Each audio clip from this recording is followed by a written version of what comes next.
Hello and welcome to another episode of News from the Gelding. Okay, so I haven't done much again, so I'm going to be recommending another book, and it's the one I've just finished reading, The Gradual by Christopher Priest. I'll talk about the book and why I like it and why I think you might like it. So if you fancy that, join me in a moment and I'll be with you.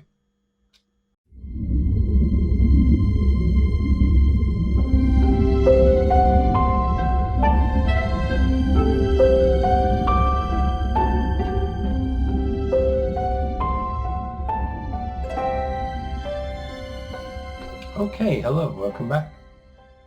As I said before, I haven't really done much this week other than writing, which I can't really show you yet because I'm still working on the first draft of the sequel to James of Calendar. It's going quite well. I've got perhaps 20,000 words left to write of the first draft, and then it will be ready to start editing, which will take a while, I imagine. So I thought I'd talk about the book I've just finished reading, which is Christopher Priest's The Gradual. Now this, I've talked previously about another one of his books, the science fiction story, The Inverted World. A lot of his work is put in under the umbrella of science fiction, although this one is perhaps it's an amalgamation of things. It's not really, initially you wouldn't really consider it to be science fiction, but it is quite a strange place he's describing, and it's obviously not of our world. So yeah, it's an odd thing really, in between. The thing I really like about his writing is that it's not pretentious. And it's not overly worked. It's quite simply written, and I think that is quite a feat to be able to write in that way without being too flowery and I don't know, getting obsessed with your own style of prose. So it's a joy to read, but within that simple style that he has, he can convey very complex ideas and very strange ideas as well. And a lot of what he writes kind of works almost on a subconscious level. There are things that are never fully resolved, or they're mentioned briefly in lots of his work, and it just gets you thinking without, hammering it home. About what something might be about. So I'll just talk briefly. So there will be a little bit of a spoiler in this, but I'm going to do a bit of a reading, and it's just from that far in. So I don't know whether you would consider that to be a spoiler that far in, but I think I know the blurb is quite careful not to mention too much, but I don't think it gives enough to make you want to get into it. So I'll tell you a slight spoiler, but it doesn't alter the ending or the actual meat of the story itself. So this centers around a chap called Alessandro Susskind, who's a composer, a very talented composer. And he lives in what I imagine is a kind of state, or like a continent. I imagine it as a very large continent in the north of this country, which it's quite cold. They get heavy snow in the winter. It's a fairly drab, highly industrialized place, and it's run. It's under authoritarian rule, and they're at war with another country. So within this, they also have a drafting policy. So the main character's older brother is drafted into the army to fight this war that no one really knows how it's going or what's happening. Similar in some ways to the 1984, that kind of war. You don't know whether it's happening or not. And so this man, grows up to be a talented composer. And he gets a lot of his inspiration from seeing these islands that are off the coast of where he lives. He can see 3 islands from there.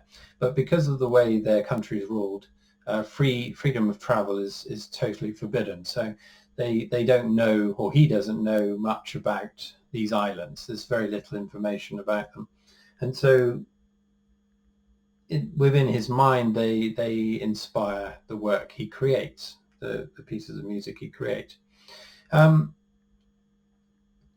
Anyway, so the war is still going on a few years later after he's become famous, and because it's not as I don't know how to describe it, but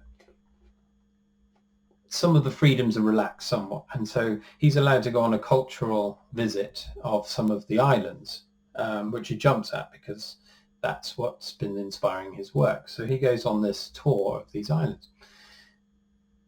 The island chain is described as, it's called the Dream Archipelago, and it's a kind of endless sea of islands, and we're talking perhaps millions of islands. Each of them have different names, quite unusual names actually, and different communities on them, different languages, but they're all interconnected with shipping lanes, and they can all move around freely. These other people, they're not bound by the rules imposed by this country, where he's from. So he goes on this trip, has a successful trip, getting into spoiler territory here, plays various concerts, and gives workshops, things like that. But one of the strange things is they all have to carry around what they call it's a wooden stave, a particular object that they've always got to carry around with them. A very mysterious object, which later becomes central to the story. But in this first trip, nothing really happens. All he has to do is carry it around with him, and every time they visit a new island, they all have to have all of their luggage inspected, and they have to present this wooden stave, which goes into a machine, and then it pops back out, and they can carry on their way. But this process repeats every time they enter a new island.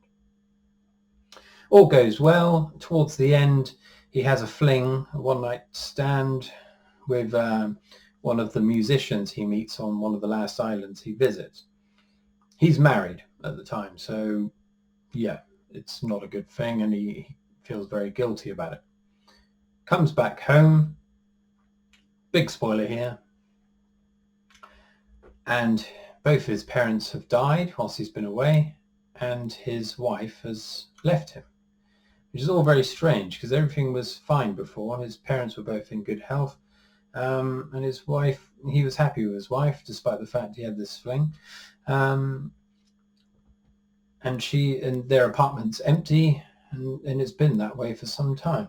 What he discovers is that time for him and the other people that were on the trip has moved differently to the time experienced where he lives. So the tour was perhaps 3 months max, but back home a year and a half has passed. Very strange indeed. So it's a theme that I've heard has been explored in some of his other books I haven't read yet, but it's also similar to The Inverted World, which, if you've read that, has a similar notion of time being skewed and subjective time being different depending on where you are. This is a similar, but very strange version of that. So like last time, I thought I'd read a little bit, do a little reading for you.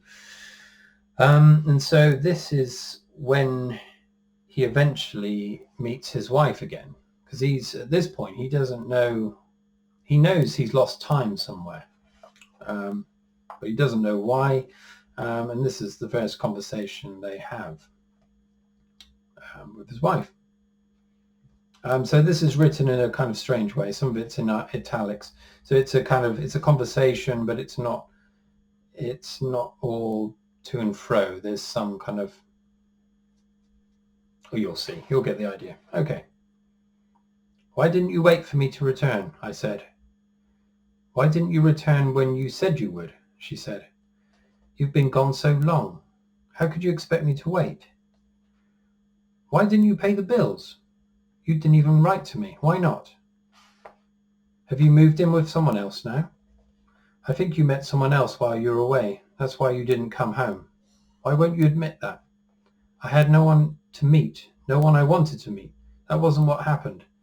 There was never any chance of that. Are you happier now? I wish I knew what I could say. You're lying. There must have been someone else. Another woman. I had a brief fling. It was not planned, not serious. We'd been drinking. We didn't think about what we were doing. She is a professional woman with a life of her own. She is also married and separated. She isn't important. Not the reason I was away from you. We spent one night together. It won't happen again. It can't happen again. I knew that was what it was. You don't have to lie about it. I'm not lying. She isn't what happened. There's some kind of problem. I lost time. I can't tell you what it means. You're looking younger. You've lost some of that weight. It makes you look fit again. The trip must have done you good. Why don't you tell me what happened? Why you stayed away so long? Why didn't you come home when you said you would? There's a problem with time. I don't know how to explain it to you. I waited month after month for you. I was desperate. There was no news, no information. Okay, I'll leave it there. But yeah, a very strange and confusing situation to be in. The fact that he's looking younger is also important to later on in the book. Okay, so the problem, this isn't a criticism necessarily of the book, but you get the gist perhaps from that little passage I read, in that for the contrivance of this situation to arise, for there to be this ongoing mystery about things, certain questions aren't asked. So, like for example, when she, let's see now, how could you, yeah, so when she's asking, why didn't you return when you said you would? How could you expect me to wait? And then he replies, why didn't you pay the bills? Something like that. There are other instances of this where a simple question asked of a certain person might have, furthered his understanding. But anyway, there's perhaps a reason other than the contrivance of maintaining the mystery that I'm not aware of. But yeah, that can be annoying sometimes. But I forgive it in this because it really adds to the whole mystery of what's going on. It really is quite disturbing and haunting, even the way these various islands are described. His lost brother that's still lost in the military, not coming home, various things. But then there's the way time works in these islands. And so you're either going ahead of time or you're going behind time. It's very strange, but it's all centered around these staves, these wooden staves. Now, there's probably a problem in the beginning when he went on that trip. Something should have happened to have the time corrected properly, but it wasn't. But when he travels again out into the islands after this phase, he does things properly, and he meets these people called adepts, and they're the ones that are supposed to balance time when you're traveling between islands. For some reason, they weren't told about that on the first trip, and that's why they lost all this time. But these adepts are very strange people. They're very taciturn. They don't talk much. They don't give much away, and they require money to perform these mysterious things that allow time to balance. I can't say much more than that, but it's really, really interesting. And what he discovers when he goes out again. That's the meat of the story after that point, is what what happens when he goes on this other adventure. Ostensibly to possibly meet this other woman again, and to find his brother who's never come back from fighting abroad. The ending is very strange indeed, and I didn't quite understand it, but it does make sense as well. You understand it, but you don't. Anyway, I'll leave it there. All I'll say is it's if you're interested in mystery, strange, kind of unusual science fiction, I'd give that a go for sure. Okay, I'll leave that there. Next week, I'm thinking of doing a video based on my favorite fantasy films. So if you fancy that, stick around, and next week or the week after I'll do that. Yeah, I'll leave it there. Okay, thanks for watching. If all goes well, I'll see you next week. Cheerio.